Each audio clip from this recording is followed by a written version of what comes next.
en quien tenemos redención por su sangre, el perdón de pecados según las riquezas de su gracia. 1 Juan capítulo 1, versículo 7. 1 Juan capítulo 1, versículo 7.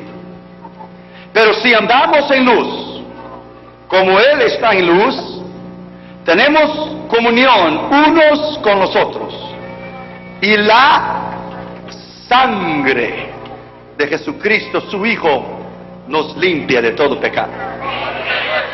En esta noche vamos a oír lo que es la sangre de Jesús, lo que ella representa para nuestra vida, lo que es realmente aquella sangre y su poder cuando Él manó de la cruz del Calvario, lo que es que esta sangre conquistó para nosotros, qué es que somos en esa sangre. No hay ningún demonio en el infierno que pueda huir sobre la sangre de Jesús. El primer día yo creo que comenté contigo en Panamá, los satanistas que fueron a Panamá, ¿recuerde? Al mencionar la sangre de Jesús a ellos, no pudieron soportar la sangre de Jesús. Habían 6 satanistas, 1 en cada rincón, 4 y 2 en el medio. Pero al oír la sangre de Jesús, uno de ellos renunció a Satanás públicamente, recibió a Cristo como su Señor y Salvador. Hay poder en la sangre de Jesús. La Biblia dice, y estos vencieran por la sangre del Cordero. Vamos a orar. Padre, en el nombre de Jesús, en el nombre que es sobre todo nombre, te pedimos que nos hables con poder y autoridad en esta noche. Nos humillamos delante de ti y reconocemos nuestra necesidad en ti. Y te pedimos que nos hables en el poder de la autoridad de tu Espíritu Santo. Habla nuestro corazón y nuestra vida. Te pedimos que solamente la voz del Espíritu Santo se oiga y que tu gloria pueda descender en este lugar. En el nombre de Jesús, por la sangre del Cordero, por la sangre de Jesús, por la sangre de Cristo que ha vencido para siempre, nos conquistó vida eterna. Es en este nombre que venimos en esta noche, en el nombre de Jesús. Amén. Podéis sentar, hermanos, por favor. Gracias. Ayer oímos sobre los atributos de Dios. Créame que faltó muchísimos versículos. Faltó demasiada cosa para que podamos entender por lo menos 1 o 2 o 2,5 o 1% de lo que es la majestad de un Dios tan grande y tan perfecto. Todo lo que nosotros podemos adquirir en sabiduría es limitado con nuestra obediencia y fidelidad para poner en práctica lo que hemos aprendido. No solamente ser oidores, pero hacedores de la palabra de Dios. La sangre de Cristo, ¿qué es que ella representa para ti, la sangre de Cristo? Desde el Génesis hasta el Apocalipsis, la sangre de Cristo es un río que abre sus puertas en el Génesis y termina en el Apocalipsis. Y tú y yo estamos aquí por la sangre del Cordero. La sangre de Jesús es incalculable lo que ella consiguió en la cruz del Calvario. Lo que la sangre, lo que Él, Cristo, consiguió en la cruz del Calvario por ti y por mí es incalculable. Solamente Dios podrá decirnos en aquel día, en la eternidad, lo que significó ser comprados por la sangre de Jesús. Pero la sangre de Jesús no tiene su principio en el Calvario. Desde Génesis hasta el Apocalipsis, toda la Escritura es un río caudaloso de sangre. Abra tu Biblia conmigo, por favor, en Génesis capítulo 3, versículo 21. Adán y Eva, Dios los creó y los puso en el huerto del Edén. Cuando Adán y Eva pecaron, Dios tuvo que sacrificar animales para cubrirles con las pieles de estos animales. Hicieron vestiduras de piel de estos animales. La sangre tuvo que ser derramada para que ellos pudieran tener la habilidad de cubrirse. Génesis capítulo 3, versículo 21. Y Jehová Dios hizo al hombre y a su mujer túnicas de pieles y los vistió. La Biblia dice que hubo un derramamiento de sangre para cubrir el pecado de Adán y Eva. Si Dios hizo vestiduras y túnicas de pieles, animales tuvieron que ser sacrificados para sacar esas pieles. Entonces hubo que haber derramamiento de sangre. Era ya la plataforma siendo puesta de lo que sería y lo que haría Cristo en la cruz del Calvario. Abra tu Biblia conmigo, por favor, en Génesis capítulo 4. Génesis capítulo 4. Abel y Caín, ya sabemos la historia. Abel era un pastor de ovejas. Caín era un hombre que trabajaba en el campo. Y la Biblia dice, capítulo 4, versículo 4. Y Abel trajo también de los primogénitos de sus ovejas lo más gordo de ellas, y miró Jehová con agrado a Abel y a su ofrenda. La Biblia dice en el versículo 3 que aconteció andando en el tiempo que Caín trajo del fruto de la tierra, Y si usted quiere saber la gran incógnita, cómo es que Adán y Eva tuvieron 2 hijos y cómo es que surgió las generaciones de los otros planetas, los otros pueblos, no estamos hablando de los planetas habitables que hablamos ayer, esa es otra cosa, pero cómo surgió las otras naciones, la respuesta está en el versículo 1 del capítulo 4. Conoció Adán a su mujer Eva, la cual concibió y dio a luz a Caín, y dijo, por voluntad de Jehová he adquirido varón. Quiere decir que Eva ha tenido hijas, y hijas, y hijas, y hijas, y hijas, y hijas. Ahora ella había tenido varón, y después tuvo un otro varón. Aquel tiempo, sobrinos y sobrinas, y primos se casaban entre sí, en la Escritura. Cuando los ateos dicen cómo es que Adán y Eva tuvieron solamente 2 hijos, pero aquí está, por voluntad de Jehová he adquirido varón. Quiere decir que ella solamente había tenido hijas. Además, antes que Adán y Eva pecaran, Eva tuvo sus hijos y su parto sin dolor. Porque cuando Eva pecó, la palabra fue, parirás con dolor a tus hijos, porque fue uno de los castigos, porque la mujer fue que pecó. Oye, usted que pecó, mira, por culpa tuya estamos aquí en el problema ese. Por culpa tuya, no fue Adán, fue la mujer. Adán había recibido el orden de Dios, pero la mujer fue que engañó a Eva. Por la mujer pecó, pero también por la mujer nació el que aplastó la cabeza de la serpiente y conquistó a nosotros la vida eterna. Así que estamos iguales, pero fue la mujer. La Biblia dice que Abel trajo del fruto de las ovejas para Dios. Caín trajo la tierra. La Biblia dice que Dios miró con agrado a la ofrenda de Abel. ¿Por qué? Porque hubo derramamiento de sangre. Porque hubo derramamiento de sangre. Dios estaba totalmente complacido porque hubo derramamiento de sangre. Hebreos capítulo 9, versículo 22 dice, sin derramamiento de sangre no habrá remisión. Tiene que haber derramamiento de sangre. Sin derramamiento de sangre no habrá revolución. Yo pregunté a un guardia a la entrada del mausoleo de Lenin en 1985 en Moscú, en la ex Unión Soviética, qué significaba la estrella de 5 puntas. Tal vez usted ya ha oído. Él dijo, es 5 puntas porque son 5 continentes. Ella es roja porque la sangre debe vertir en todos los continentes para que todos ellos sean comunistas. Sin derramamiento de sangre no puede haber guerra. Sin derramamiento de sangre no puede haber revolución. La revolución china en 1969, con el libro rojo del comunismo de Mao Zedong, los chinos marchaban sobre la Plaza Roja allá en China, la plaza de Mao Zedong, y decía, sin derramamiento de sangre no habrá revolución. La sangre es el único medio por el cual Dios aceptó la redención del hombre y tuviera que haber sido hecho por Jesús, nadie más. Abre tu Biblia conmigo en Génesis capítulo 8, versículo 20. Génesis capítulo 8, versículo 20. Noé. Y edificó Noé un altar a Jehová y tomó de todo animal limpio y de toda ave limpia y ofreció holocausto en el altar, derramamiento de sangre. Dios aceptó el holocausto de Noé porque hubo derramamiento de sangre. Abraham, capítulo 17 del libro de Génesis, capítulo 17 y el versículo 10, por favor. Dice, este es mi pacto que guardaréis entre mí y vosotros, el pacto abrahámico, y tu descendencia después de ti será circuncidado todo varón de entre vosotros. Pacto de sangre, tendría que ser circuncidado todo niño. Pacto de sangre, Dios hizo el pacto abrahámico, el pacto de sangre. Con Moisés, Éxodo capítulo 24, Éxodo capítulo 24 y el versículo 8. Éxodo 24, versículo 8. Entonces Moisés tomó la sangre y roció sobre el y la sangre del pacto que Jehová hará con vosotros y sobre todas esas cosas. ¿Por qué usted cree que Dios sacó a Israel de Egipto? ¿Cuál fue el pacto que se recordó Dios para sacar a Israel de Egipto? ¿Qué es que había en la mente de Dios para que Dios sacara a Israel de Egipto? ¿Por qué Dios sacó a Israel de Egipto? Porque Él se recordó de su pacto abrahámico. Dios recordó su pacto que había hecho con Abraham y decidió Dios sacar a Israel de la tierra de Egipto. ¿Por qué? Porque Dios había hecho un pacto de sangre. Lea ya conmigo.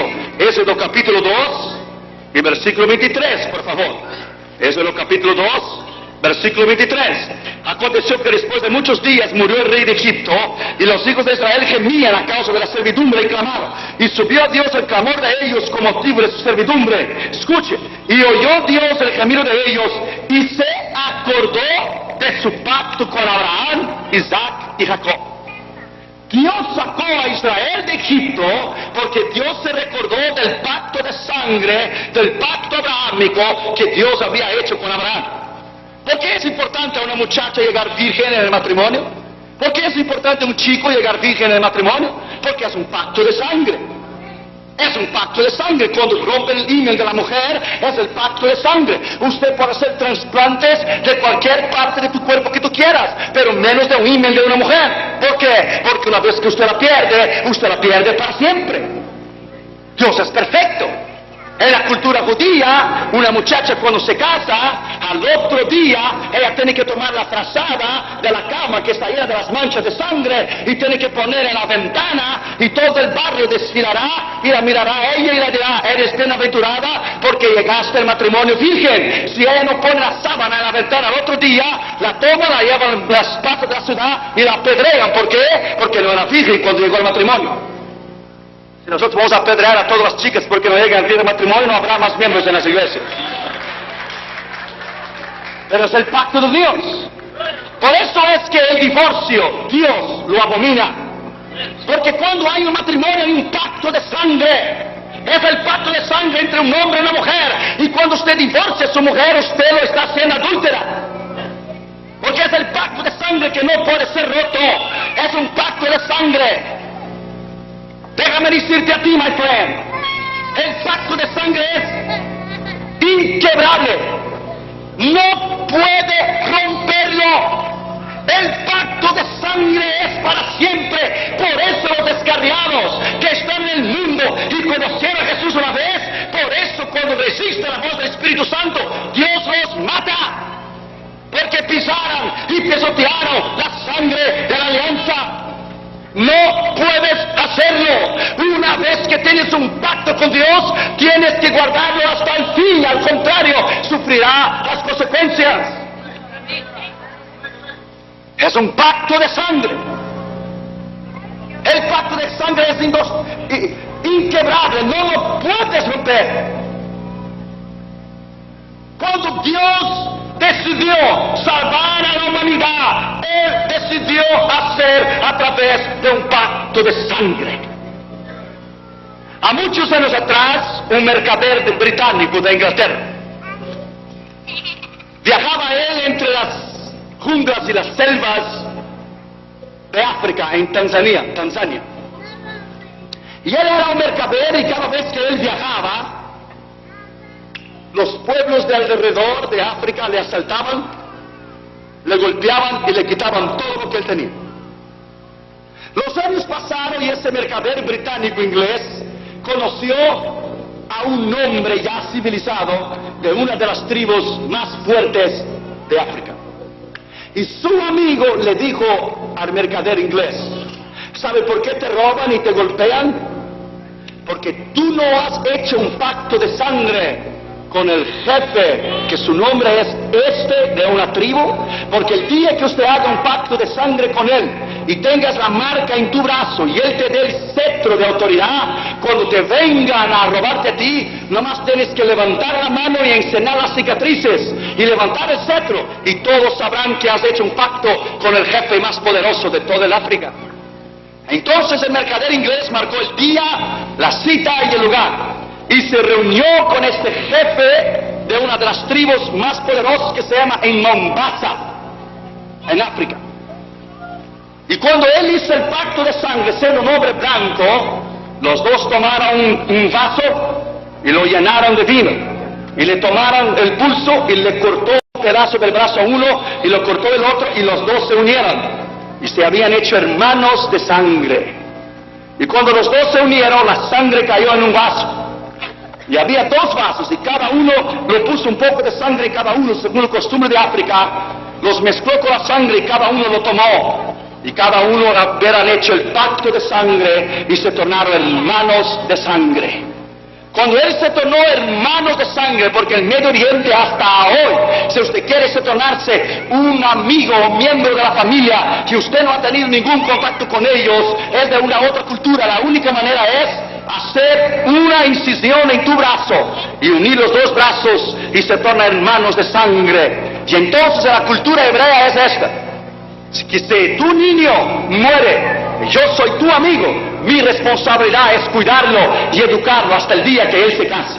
Si mi hijo se muere, tú eres mi hermano de sangre y tú tienes la responsabilidad de cuidar a mi hijo y educarlo hasta el día que él se case. Es un pacto entre tú y yo que nadie lo puede romper y nadie lo puede quebrar. Cuando este hombre blanco hizo el pacto de sangre y pasaron los años y una banda de bandidos de una otra tribu se lo vino a él, todo lo que él tenía que hacer es sacar la manga del brazo y ponerlo para atrás, levantar el brazo que estaba a las marcas de la incisión y levantar el cetro. Cuando él lo hizo, la tribu empezó a temblar, la que le había atacado, y dijo: no podemos tocarle porque él hizo el pacto de sangre con el jefe tal, que es el jefe más grande de toda el África. No puedo tocarlo porque tiene el cetro de autoridad y tiene las marcas de la incisión. Déjame decirte aquí, cuando Satanás viene a tocarte, cuando él viene a enfermarte, cuando él viene a destruirte, arremanga tu corazón y dile: hey devil, yo tengo un pacto de sangre,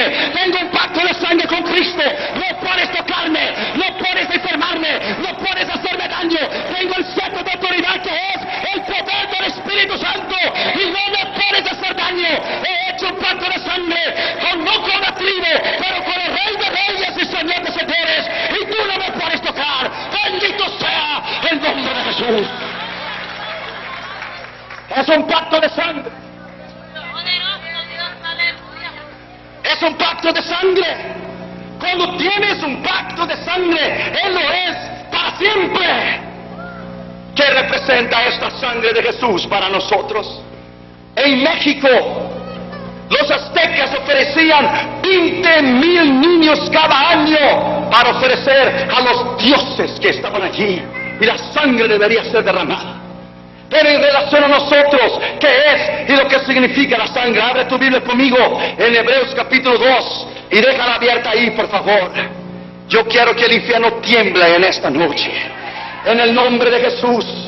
¿Qué significa la sangre para nosotros? En primer lugar, la sangre de Cristo ha destruido el poder de Satanás en nuestra vida. Ha destruido el poder del diablo, el poder de la sangre. Hebreos capítulo 2 y versículo 14.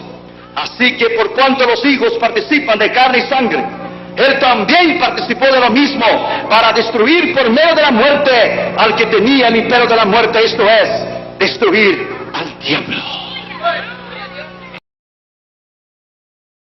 Hechos capítulo 14. Abra tu corazón y abra tu mente para oír la voz de Dios. Ponga esa palabra en su corazón, hermano. Mira lo que le voy a decir. Preste atención. Cuando Israel estaba en Egipto, Israel era esclavo. E Israel tenía menos de suficiente, porque Israel era esclavo. Cuando Israel estaba en el desierto, Israel tenía solo lo suficiente. ¿Qué tenía Israel? El maná. Solo suficiente. Cuando Israel entró en la tierra prometida, Israel, en Josué 5, dice que Israel por la primera vez comió del fruto de la tierra. Tenía más que suficiente. Israel fue de menos de suficiente y más de suficiente. Cuando usted es fiel en tus diezmos y ofrendas, en la mayordomía, la administración a Dios, a tu iglesia, cuando usted es recto e íntegro, sabiendo que todo lo que usted y yo tenemos no es nuestro, es de Dios. Todo es para Él, para extender el reino de Dios. Dios te va a bendecir de una manera extraordinaria. Al fin y al cabo, hermano, nadie ha traído nada y nadie va a llevar nada. Ponga esa palabra en su corazón, hermano. Dios le bendice para que usted bendiga a los demás. Dios le da para que usted pueda dar. Y ponga esa palabra en su corazón. Si Él te pide, es porque Él te va a dar. Si Él te da, es porque Él te va a pedir. Es bien sencillo, hermano. Ponga esa palabra en su corazón. No te olvides de esa palabra. Con Dios no se gasta. Con Dios usted invierte. Fuimos a Bangkok, Tailandia, invertimos ahí $40,000. Otros ministerios dicen, gastamos. Con Dios no se gasta, hermano. Usted invierte. Sea en aviones, sea comida, sea hoteles, sea el lugar de la campaña, ingenieros de sonido, los de la música, dar comida a los niños, a los pastores, $40,000. ¿Cuántas iglesias tenemos que ir para juntar ese dinero? Sin embargo, lo dimos. Cuando usted tiene un corazón generoso, Dios te bendice de una manera extraordinaria, hermano. Extraordinaria. Hechos 14, por favor, versículo 22. Confirmando los ánimos de los discípulos. Hechos 14, 22. Era Pablo y Bernabé. Confirmando los ánimos de los discípulos, exhortándoles a que permaneciesen en la fe, diciéndoles, es necesario que a través de muchas tribulaciones entremos en el reino de Dios. Ellos decían eso. Ahora mire lo que les pasó a ellos antes de ellos decir eso. Mire el versículo 19. Entonces vinieron unos judíos de Antioquía y de Iconio que persuadieron a la multitud, habiendo apedreado a Pablo, y le arrastraron fuera de la ciudad, pensando que estaba muerto. Bernabé estaba ahí con él. Ahora mire bien. Apedrearon a Pablo. Sin embargo, Pablo y Bernabé, mire el versículo 20. Pero rodeando a los discípulos se levantó y entró en la ciudad, y al día siguiente salió con Bernabé para Derbe. Y después de anunciar el evangelio a aquella ciudad y de hacer muchos discípulos, volvieron a Listra, Iconio y a Antioquía. Ellos estaban animando. Ellos estaban, lo que es, exhortando. Ellos estaban hablando a los discípulos para que permanecieran en la fe, y que a través de muchas tribulaciones era necesario entrar al reino de Dios. Y ellos acababan de estar en la cárcel y acababan de sufrir por causa del evangelio. Cuando usted mantiene un carácter, cuando usted mantiene lo que es tu integridad, no importa las pruebas, las luchas, las tribulaciones, las experiencias como usted acaba de pasar, que fue algo inesperado, que fue algo indecible, porque Dios no nos avisa, Dios no nos manda un email para avisar, Dios no nos manda un correo electrónico, Dios nos da una llamada o manda un texto, o te escribe por Facebook o Instagram. No, Él hace. Y Job 33:13 dice, Él no da razón de ninguna de sus decisiones. Punto. Entonces nosotros tenemos que tomar las cosas como Dios determina, como la soberanía de Dios determina. Si Él es soberano y Él está sobre todo y todos, entonces Él no consulta con nadie. A nosotros solo nos cabe aceptar, orar y seguir perseverando, seguir creyendo que en medio de todo eso, por algún motivo, Dios lo permitió. Un motivo que tú y yo no sabremos hasta que nosotros podemos estar en su presencia. Porque somos demasiados chicos, demasiados pequeños para nosotros entender la grandeza de Dios. Vamos a orar. Padre, en el nombre del Señor Jesucristo, gracias por estar aquí en la iglesia Sion. Gracias porque tú nos darás 3 días llenos de tu gloria y de tu poder. Me humillo delante de ti y te pedimos que solamente la voz del Espíritu Santo se oiga. Y reconozco, Señor, que no soy nada y nadie, y que solamente te pido que tu voz, la del Espíritu Santo, pueda hablarnos en esta noche. Gracias porque tu palabra dice en 2 Corintios capítulo 1, versículos 3 al 7, que tú eres el Dios de todo el conforto, que tú nos confortas en medio de las pruebas y tribulaciones, así como nosotros confortamos a los demás, tú nos confortas. Y sabemos que tú todo tienes un propósito, que somos demasiados chicos y pequeños para argumentar, pedir razones y preguntar, y que tú no debes respuesta a nadie. Padre, te pedimos en el nombre de Jesús que tú nos hagas entender que nuestro objetivo es obedecerte hasta el fin. Nuestra meta y nuestra obligación y responsabilidad es servirte. La tuya es guiarnos, porque tú haces lo mejor. Te pedimos que solamente la voz del Espíritu Santo se oiga para tu honra y para tu gloria, en el nombre del Señor Jesucristo. Amén. Podéis sentar, mis queridos hermanos, por favor.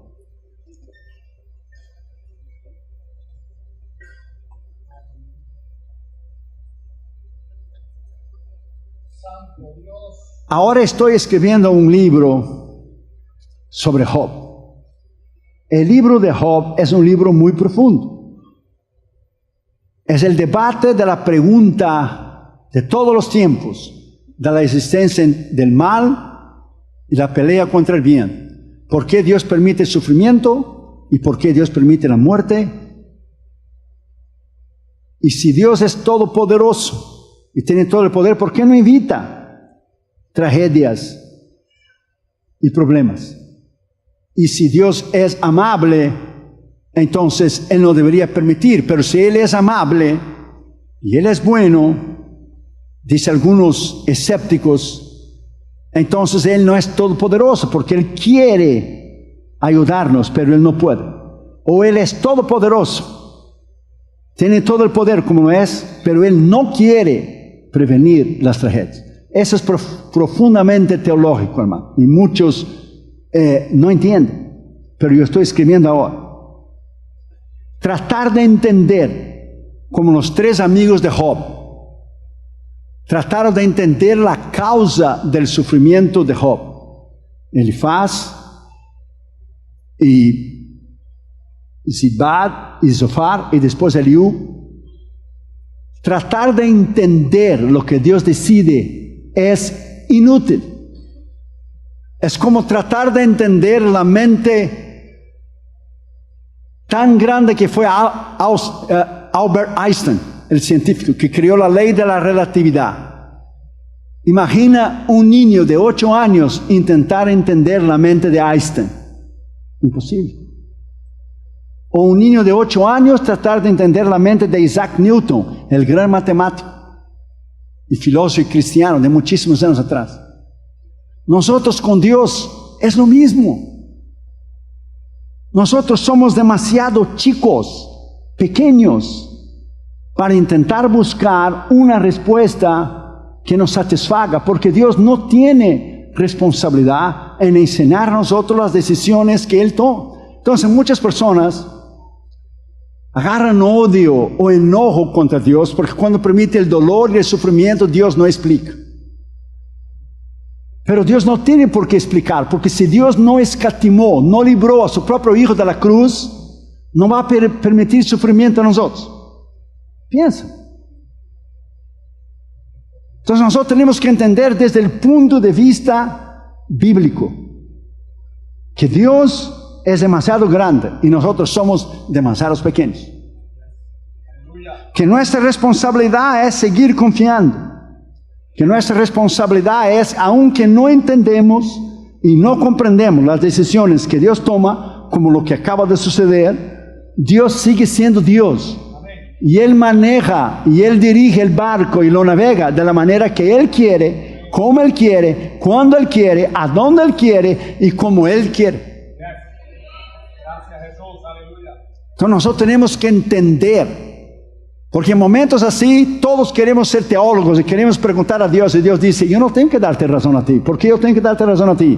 Como un padre que manda a su hijo y su hijo tiene que obedecer. Ningún padre da explicación a su hijo cuando lo manda. Yo no daba explicaciones a Catherine Jr. cuando era chiquito. Tú hazlo y tienes que hacer. That's it. Es difícil. Nosotros somos demasiado chicos para entender. A veces no entendemos. Cuando Israel salió de Egipto, no podemos comprender, después de todos los milagros, presta atención, que Dios hizo a Israel, en abrir el mar, suplir en el medio del desierto, agua de la roca, hacer caer el maná. Murieron toda la generación que salió de Egipto, excepto Josué y Caleb y la nueva generación que nació en el desierto. No podemos entender y comprender cómo ellos pudieron rebelarse delante de Dios después de todo lo que Dios hizo. ¿Por qué? Porque la rebelión está dentro del corazón humano.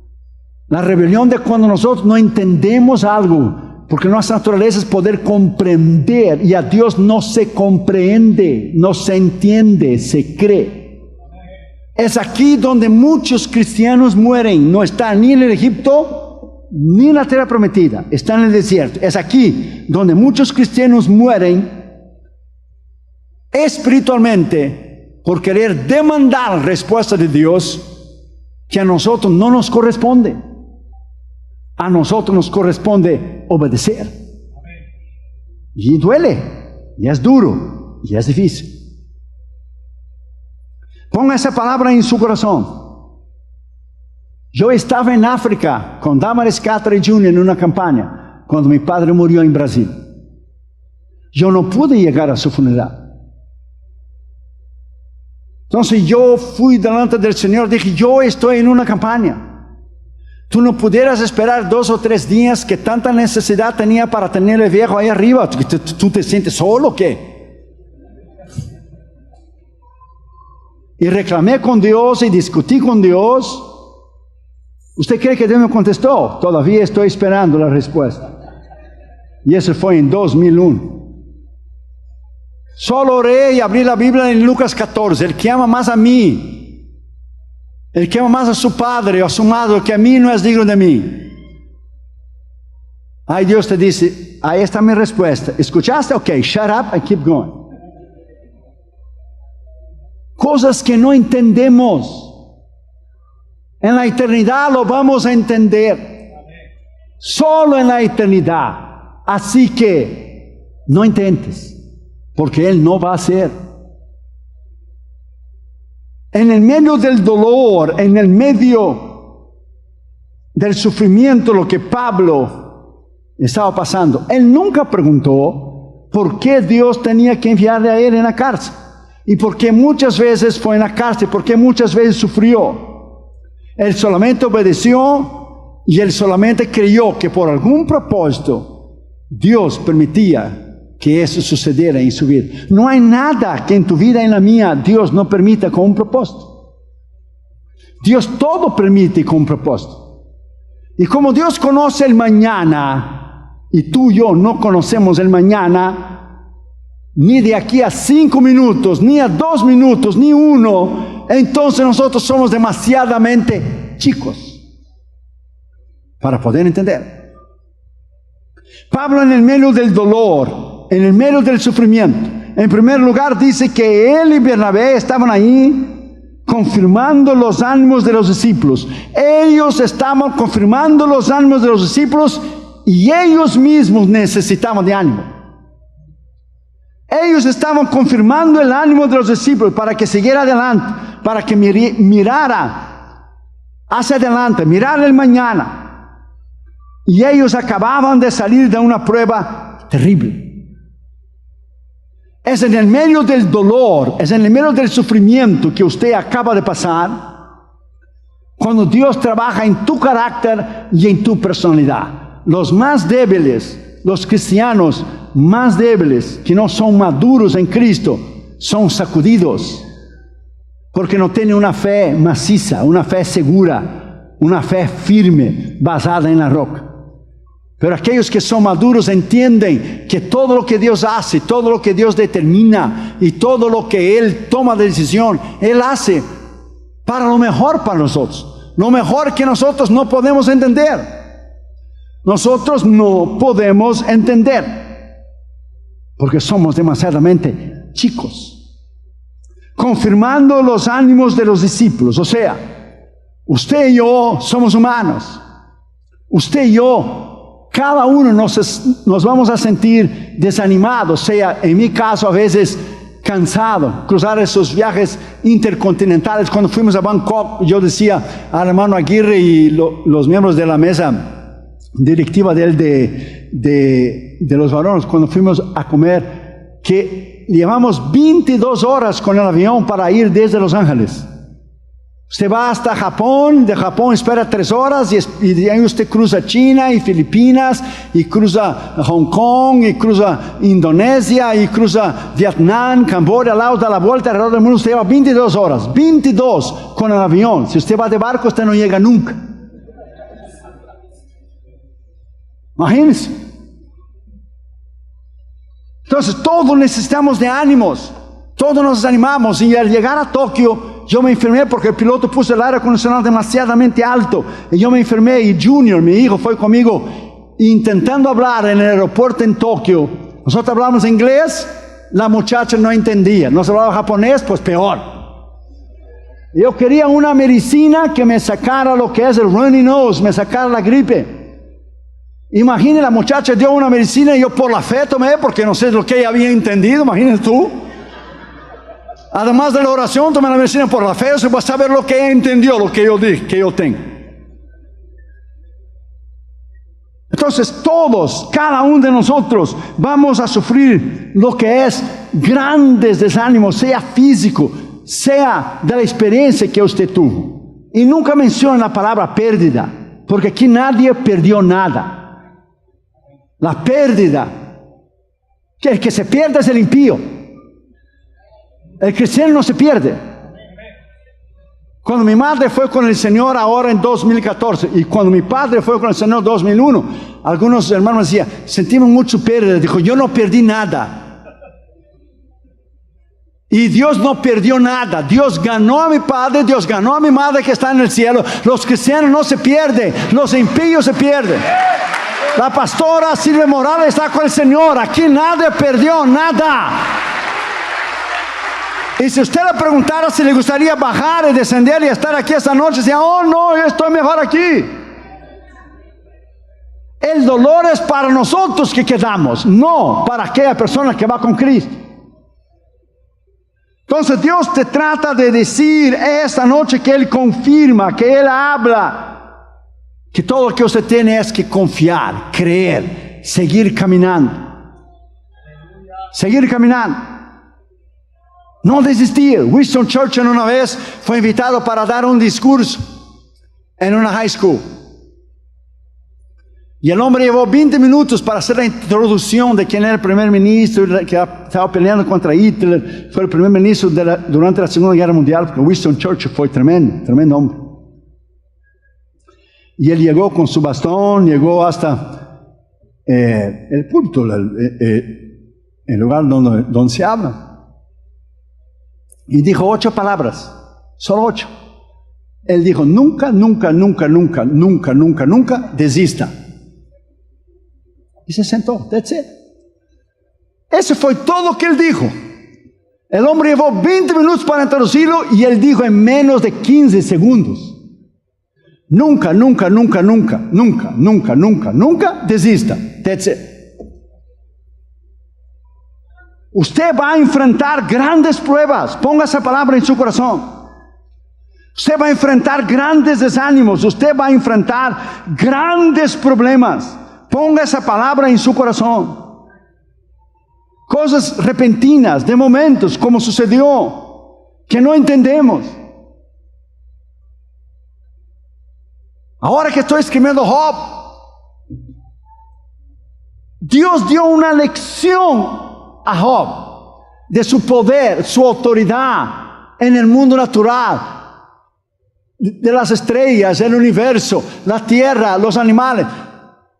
Job habló y habló y habló y se disculpó y se autojustificó y acusó a Dios y dudó y hizo y hizo. Y cuando Dios le apareció en el torbellino, Dios le dio una lección extraordinaria que anuló todos los capítulos anteriores.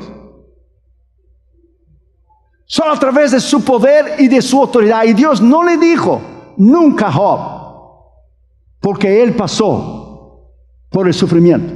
Dios nunca le dijo a él la razón, porque Job nunca supo de la conversación entre el diablo y el Señor en el cielo, nunca.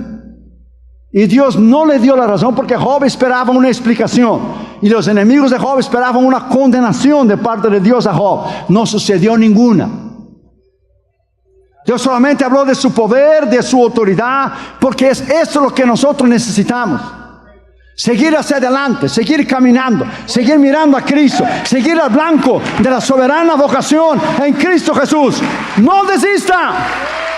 Lo mejor está para porvenir todavía.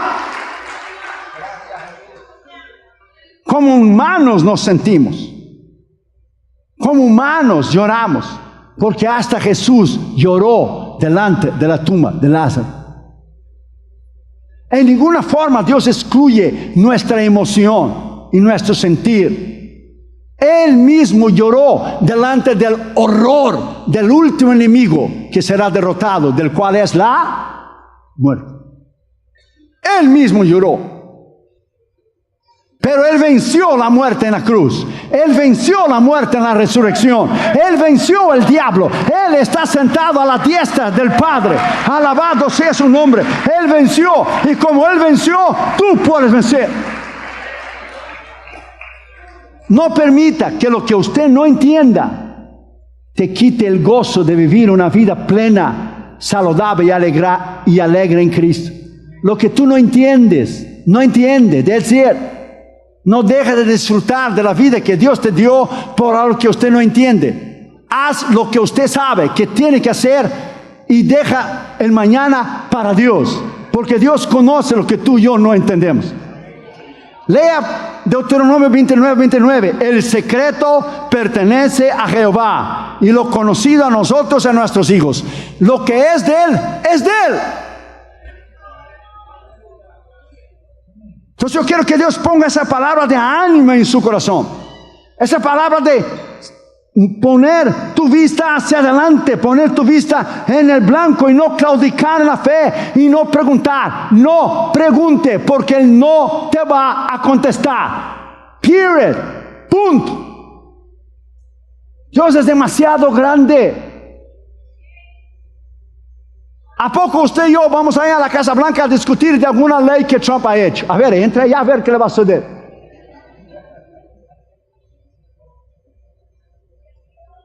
Usted tiene que poner esa palabra en su corazón.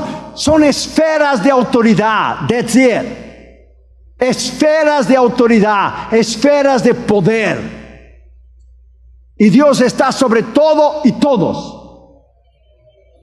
Segundo lugar, dice que Pablo y Bernabé los exhortaba que permaneciesen, o sea, perseverasen firmes en la fe.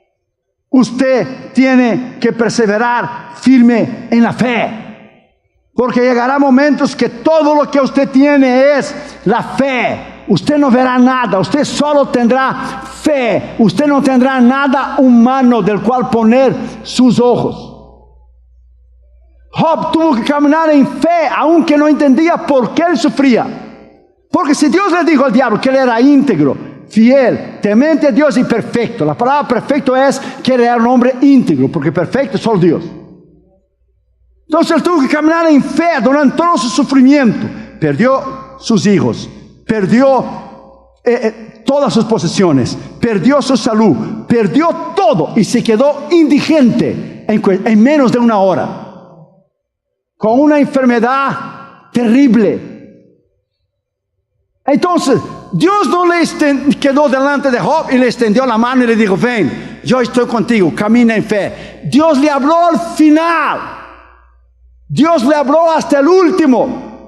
Pero imagínense tú y yo ahora que tenemos el Espíritu Santo, el Consolador, que está dentro de ti y adentro de mí, que nos anima, que nos conforta, que nos echa para adelante, que nos diga: persevere, porque Dios está con sus brazos extendidos, mirando a ti y diciéndote: camina, yo estoy aquí.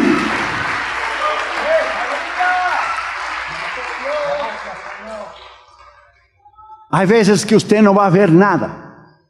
Florence Chadwick era una nadadora y ella quiso quebrar el récord, o por la primera vez quiso intentar nadar desde la costa de California hasta la isla de Catalín. Pero en ese trayecto hay muchos tiburones. Entonces la primera vez que ella intentó, dio el brazo, pero como usted sabe, el Pacífico es muy frío.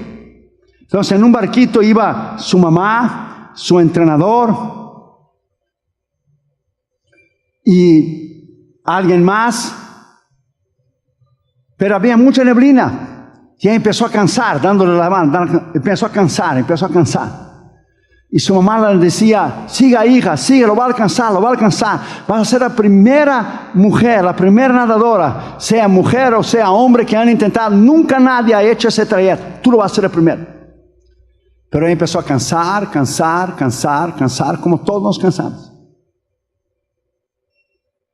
Y desistió y le dijo, póngame para arriba del barquito, me va a dar un calambre, me voy a morir, no puedo más, estoy muy cansado. Pero falta poco, decía su mamá, no puedo. La pusieron para el barquito. Cuando ella llegó a la playa, los reporteros del mundo entero dijeron, ¿por qué desististe? Ella dijo, no es que yo quiera disculparme, es que había una neblina que no me dejaba ver, demasiado grande.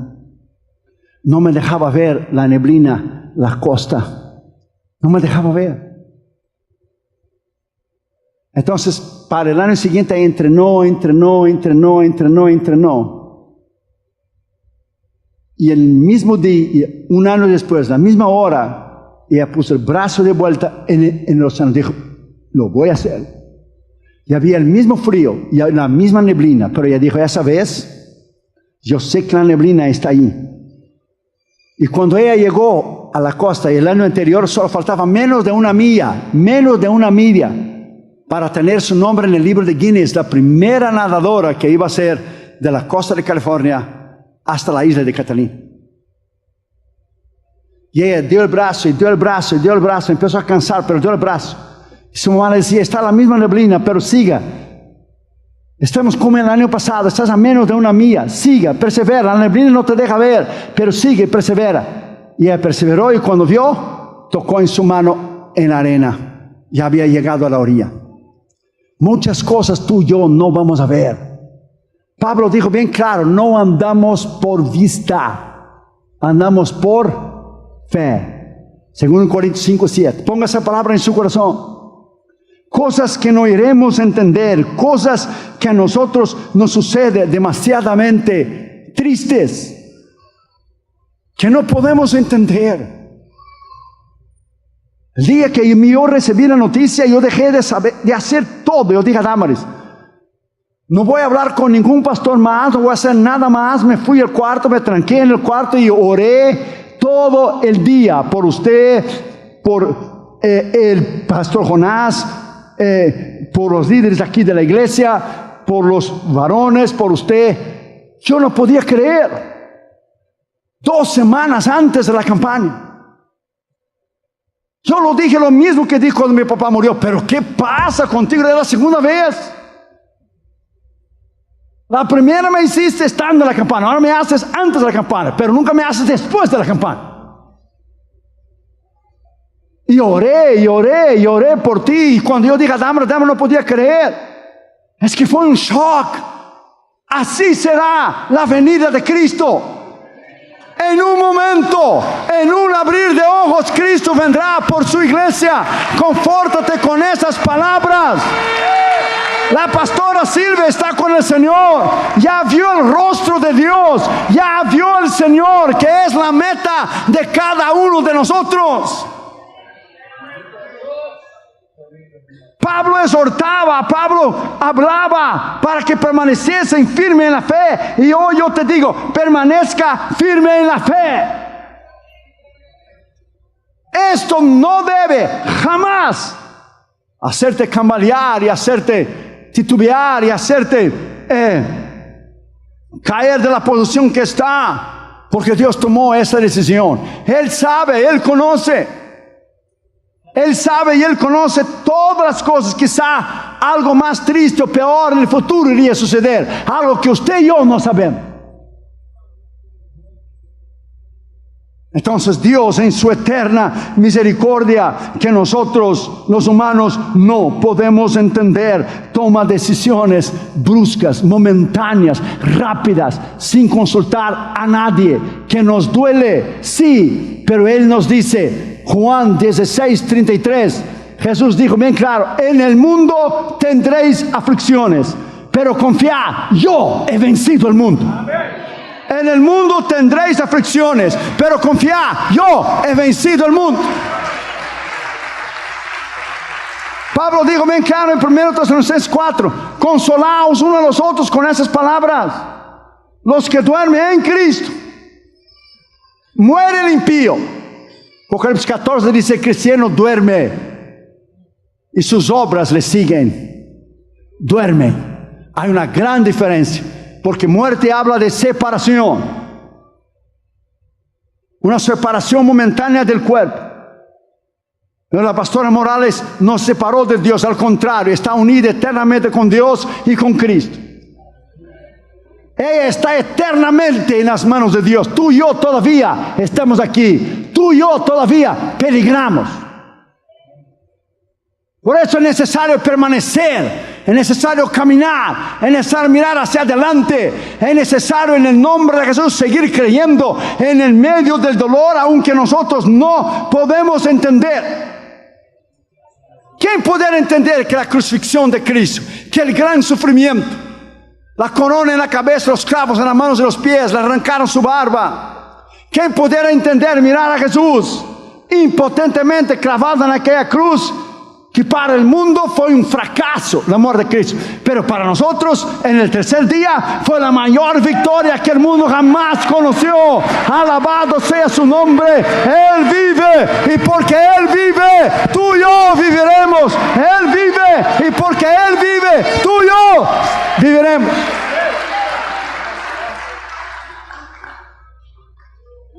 Tercer lugar, dice muchas tribulaciones, no dice poca. Es necesario que entren en Dios a través de muchas tribulaciones. Unos tienen tribulaciones de una manera, otros de otra. Ahora mismo hay cristianos presos en prisiones comunistas, prisiones islámicas, siendo torturados por amor a Cristo, quemados vivos, cerrados al medio. A cada uno Dios permite un cierto nivel de sufrimiento. Nunca Él va a permitir más de lo que usted puede soportar. Nunca. Pero la Biblia dice que todos tendremos que pasar por eso. ¿Dónde está eso? Está en 1 Pedro 5, 8 y 9. El diablo anda como león rugiente buscando a quien devorar, sabiendo que los mismos padecimientos están pasando vuestros hermanos ahora mismo en todo el mundo. En todo el mundo. La palabra griega aquí de tribulación es la palabra tlipsis, que es usada en el verbo tílobo, que es la voz pasiva. Hemos tenido tribulaciones y vamos a pasar tribulaciones. Algunos teólogos dicen que hemos tenido, tenemos y tendremos tribulaciones. Muchos dicen que la vida cristiana es o alguien está saliendo de una prueba, o ha salido de la prueba, está en la prueba o va a entrar en una prueba. En una de esas tres estamos tú y yo.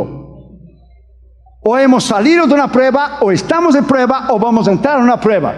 Así será la vida cristiana hasta el día que Él nos lleve con Él. Y no va a escapar nadie. Nosotros tenemos la idea aquí en el occidente, porque hay el seguro médico, porque hay el confort de los hospitales, que Dios por alguna manera nos va a librar. Eso no va a suceder. Los predicadores mentirosos de la fe, del dinero y la prosperidad, que predican mentiras, diciendo que el cristiano nunca tendrá aflicción, y nunca tendrá dolor, y nunca se enfermará. Eso es mentira. Jesús nunca dijo que eso no sucedería a ti. Al contrario, acabo de mencionar, en el mundo tendréis aflicción. Eso es mentira, porque esta gente sirve a Dios por lo que Dios les da, no por quien Dios es. Porque si Dios lo quita todo lo que ellos tienen, blasfeman y maldicen a Dios. Tú y yo no servimos a Dios por lo que Él nos da, lo servimos por quien Él es, por el Señor Dios Todopoderoso, porque Él murió en la cruz por nosotros, porque Él resucitó al tercer día. Alabado sea su nombre. Yes. Una vez un barco iba demasiado rápido en un río. Los turistas estaban un poco nerviosos. Ahora unos marinos que estaban ahí dijeron: dile al capitán que está ahí arriba en la cabina que disminuye la velocidad porque está yendo muy rápido y está lleno de rocas aquí. Y un marino contestó y dijo: es que el capitán está arriba y él tiene el control de todo, tranquilo. Sí, pero hay mucha neblina, no se puede ver. Y dijo el marino: neblina hay porque nosotros estamos en el primer piso, pero él está en el segundo piso y él tiene una vista panorámica hacia adelante, más allá de la neblina, que nosotros aquí abajo no podemos ver. Ponga esa palabra en su corazón. Dios ve más allá de lo que tú y yo miramos. Dios no mira del mismo punto de vista que tú y yo. o entonces no sería Dios. Por ejemplo, en California, el 1 del año de cada año, el 1 de enero, tiene un desfile que quizá usted ha oído que se llama el desfile de las rosas, The Rose Parade. Pasan todos los carruajes que son decorados con flores y uno de ellos gana el mejor premio. Si tú te sientas ahí, vas a mirar carruaje por carruaje pasar. Pero si tú eres amigo de alguien que tiene un edificio bien grande en la misma calle, usted sube arriba del edificio y desde la ventana o de la terraza, usted ve todas las carrozas antes de ellas pasar. Dios está arriba. Él no necesita mirar uno por uno. La historia, His story, es His, Jesús, His story, su historia. Dios no vive el día 26 de octubre de 2018. Él no vive hoy. Dios no tiene pasado ni presente y futuro. Dios está siempre en el presente. Dios ya vivió ese momento. Ponga esa palabra en su corazón. El que era, que es, que será y que ha de ser. El último y el primero, el alfa y el omega, el principio y el fin, Rey de reyes, Señor de señor. Ponga esa palabra en su corazón. Dios ya vivió ese momento. Dios ya conoce el mañana. Dios sabe todo lo que va a suceder en su vida. Y Él nunca te va a permitir algo que te va a doler. Nunca. Él siempre te dará la gracia, la fuerza, la capacidad de seguir hacia adelante.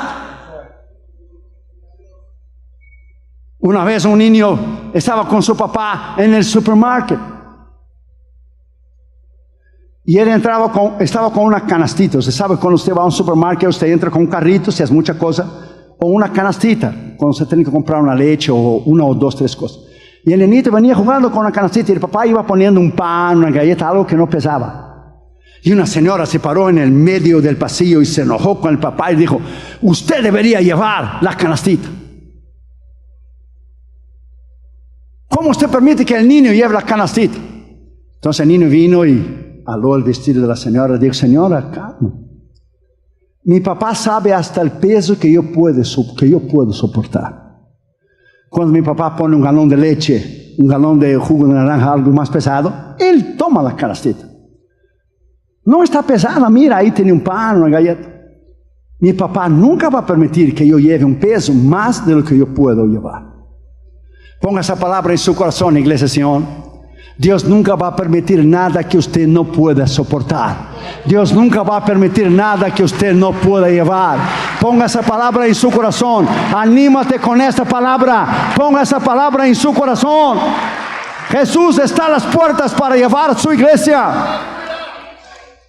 No tenemos que sentarlo en una corte. Mi hijo Joshua es abogado. Usted sabe, está el juez, está el acusador, está el juez defensor, está el jurado y está el acusado. Dios no está en una silla de acusación.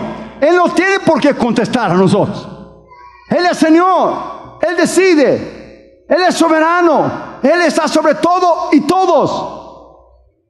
Entonces nuestras opiniones o nuestras interrogaciones salen sobrando aunque nos duelen. ¿Quién va a entender que Richard Hambron, el fundador de La Voz de los Mártires, Dios permitió que él estuviera 14 años en la cárcel la primera vez y después le pusieron en la cárcel más un montón de años, que quedó 22 años en la cárcel? Su esposa Sabina quedó 3 años en la cárcel en Rumanía, aquellos tiempos detrás de la cortina de hierro. Los dos estuvieron en un trabajo forzados juntos, 25 años presos porque eran cristianos. ¿Quién va a creer que Dios tenía un propósito tremendo en levantar ese ministerio tremendo de ayuda a la iglesia perseguida, la iglesia subterránea en China, la iglesia verdadera, lo que es en Sudán, la iglesia verdadera, lo que es en países islámicos, comunistas y socialistas? Es en medio del dolor, del sufrimiento, que Dios pule y hace hombres y mujeres con un carácter extraordinario. Ponga esta palabra en su corazón. Hebreos 5, versículos 8 y 9. Jesús siendo hijo, o sea, siendo Dios, aprendió disciplina, aprendió, se sometió y lloró lágrimas de sufrimiento porque sabía que solo Dios le podía resucitar de los muertos. Si Dios no libró a su hijo, sin embargo, como hombre, aprendió disciplina, aprendió obediencia, padeció, sufrió, lloró. Dios no nos va a librar a nosotros. Nosotros pensamos, porque vivimos aquí en Estados Unidos, nosotros tenemos de alguna manera una exemption, una excepción, que con nosotros no va a suceder. Sure. Eso no va a suceder. Ponga esa palabra en su corazón. Cristianos alrededor del mundo ahora mismo están sufriendo por Cristo cosas tremendas. Y nosotros, aunque suframos, tenemos que poner los ojos hacia adelante y mirar que Dios sabe el mañana, y como Él conoce todas las cosas, solo Él sabe el porqué. Y si usted está enfrentando pruebas, luchas, tribulaciones, ponga esa palabra en su corazón esta noche. Dios nunca va a permitir nada que suceda en su vida que sea más pesado que usted puede llevar. Una vez un ingeniero dejó un tren todo un día arriba de las vías, de los trillos, de las vías, arriba de un puente. Su compañero, un otro ingeniero, dijo: ¿por qué lo deja la máquina del tren ahí todo un día? Dijo él: lo voy a dejar todo el día porque estoy probando si realmente el puente que hicimos puede soportar el peso del tren. No voy a probar cuando pasa el tren junto con los carros, los vagones llenos de gente, para que se caiga y se mate todo el mundo. Lo tengo parado ahí arriba porque estoy probando el puente. Si se queda eso ahí, muy bien. Si se viene abajo el puente con eso, pues se viene abajo. Usted tiene que entender que Dios, cuanto más Él permite sufrimiento, dolor, cosas que no entendemos en el corazón, más te prepara. Él nos está preparando a una vida gloriosa en Él, que llegará aquel día que la Biblia dice bien claro, Apocalipsis 7:21, Él enjugará toda lágrima de nuestros ojos, y no habrá más dolor ni sufrimiento, porque estaremos eternamente con el Señor. Alabado sea su nombre. Oh, denle un aplauso al Señor Dios Todopoderoso en esta noche.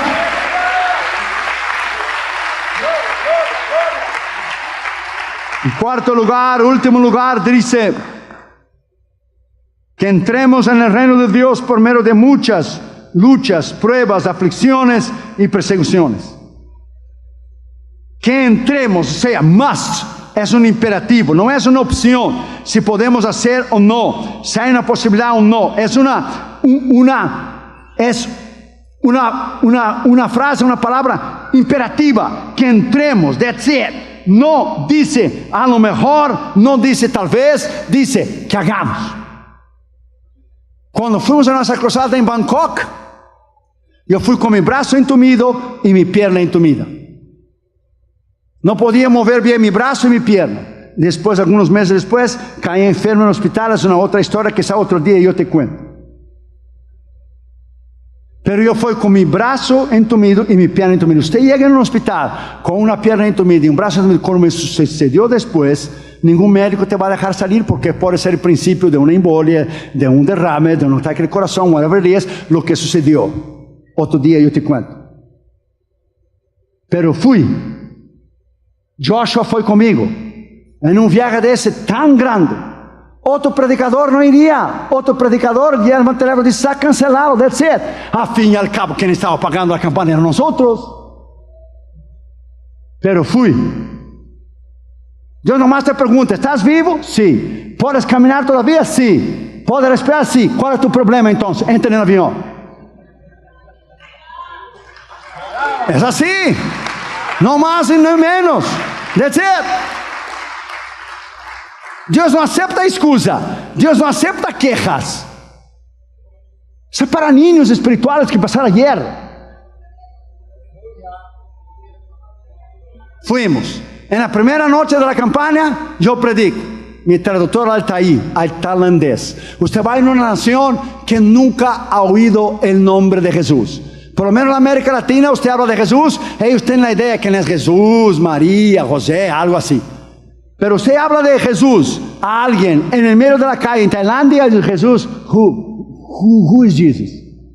I never heard of him. A veces tiene que predicar desde la fundación del mundo, la creación del hombre hasta la muerte del Calvario, y predicar en 20 minutos y traducir más 20 minutos que dan 40, que los impíos no soportan más de 40 minutos de un mensaje, los que no conocen a Jesús. Entonces tienen que predicar toda la Biblia en 20 minutos. Y fuimos a Tailandia. ¿Qué Dios hizo? La primera noche vino un hombre ciego, budista, de un ojo, ciego. Recibió a Jesús. Oramos por él, ¡pa! Y el Señor lo sana. Y yo dije al Señor, ¿qué pasa? Yo también necesito de sanidad. ¿Qué pasó? Pues yo vine del otro lado del mundo. Yo también necesito de sanidad en mi brazo, en mi piel. Segundo día de la campaña, una mujer budista fue con un walker, no podía caminar. Recibió a Jesús. Oramos por ella, fue sanada. Puse el walker en la espalda y salió caminando. Y yo dije al Señor, ahora prepárate. Cuando yo llegue al cuarto del hotel voy a hablar contigo. Preparante. Como que Dios dice, oh sí, seguro, estoy con miedo. Dios te va a pedir cosas que tú hagas para Él, que no tiene sentido. Usted tiene que solamente creer en un Dios que lo que Él decide es lo mejor para nosotros. That's it. Usted tiene que creer en un Dios que permite tribulaciones, permite dolor, permite pruebas. Y si Él no escatimó a su Hijo, que estuvo ahí en la cruz, nos va a librar a nosotros. Como Johnny Erickson Tada, tal vez usted ya ha oído de ella. Con 16 años fue a dar un clavado en una piscina y quedó paralítica, parapleja, sin movimiento de las piernas. Usted puede leer sus libros. Y durante años ella batalló. ¿Por qué? Dios nunca le dijo. Hasta un día que Jesús le dijo, yo también estuve paralítico en la cruz. Yo tenía la cruz detrás de mí y no podía moverme. Y tenía los clavos en las manos y los clavos en mis pies y una corona de espinas. Yo también estuve paralítico en una cruz sin poder moverme. ¿Reclamas de qué? Entonces nosotros tenemos que entender que Dios permite cosas tremendas a cada persona. Y nosotros siempre pensamos que a nosotros es lo más doloroso que ya ha tocado. Dios dice, eso no. Hay personas que están sufriendo mucho más que tú, que están en un dolor, en una cama de un hospital, con un dolor tremendo, con cáncer, que ni morfina más le puede quitar el dolor. Entonces Dios ve el futuro.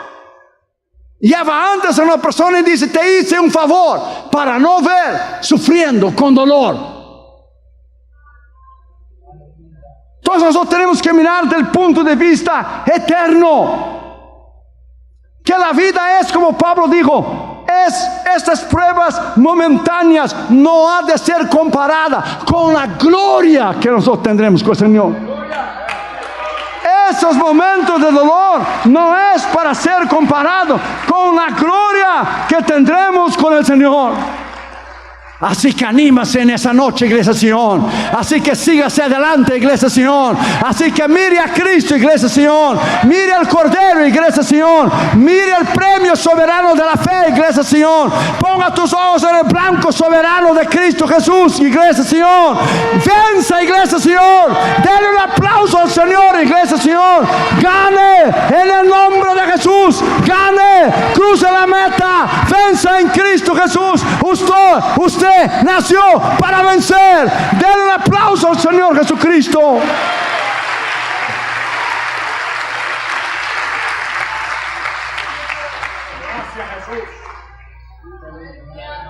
Cuando esa campaña fue confirmada, nadie planeó que fuera a suceder eso. Nadie pudo pensar, así será la venida de Cristo. en un minuto, en una hora que nadie lo espera. Y nosotros nos vamos. Falta poco. Un día el New York Times, el Los Angeles Times, Washington Post va a poner en su primera página: Jesucristo ya vino y llevó su iglesia con él. Alabado sea el nombre del Señor Jesucristo. Nos vamos para arriba. Nos vamos eternamente con el Señor. No más dolor, no más tristeza. Yes, nos vamos para siempre con él. Alabado sea su nombre. Ese es motivo para alabarle. Ese es motivo para exaltarle. Ese es motivo para darle un aplauso de veras. Y si Dios ha hecho algo con usted, alábale en esa noche. Alábale en esa noche. Dele a él la honra, la gloria, el poder, la beneficencia. Si él ha hecho algo en su vida, alábale, alábale, alábale, alábale, alábale. Si él ha hecho algo en su vida, alábale de verdad. Si él ha hecho algo en tu vida, tu familia, tus hijos, alábale, alábale, alábale, alábale, alábale, alábale. Dele un aplauso de veras al Rey de Reyes y Señor de Señores. Alábalo, alabado y glorificado sea su nombre. A él la honra y la gloria. Bendecido sea su nombre para siempre. Bendecido sea su nombre para siempre. Dele un aplauso al Señor Jesucristo.